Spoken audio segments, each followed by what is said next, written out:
we are fully aware of the definitive provisions of the law on what and who constitutes a public officer. We are guided by judicial precedents and determinations that have found and held that chairpersons of state corporations are not public officers within the definition of Article 260 of the Constitution.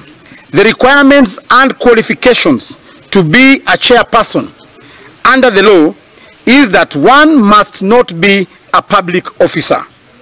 Board chairpersons are appointed by the President discretionally and are not remunerated as employees of the institutions that they chair.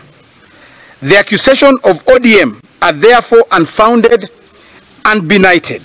It is evident that the ODM party is attempting to deflect attention from its internal challenges by casting aspersions on the UDA party.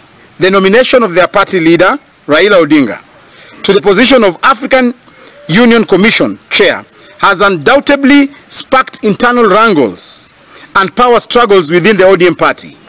Rather than addressing these issues head-on, they have chosen to engage in baseless accusation against our party. The United Democratic Alliance Party remains steadfast in its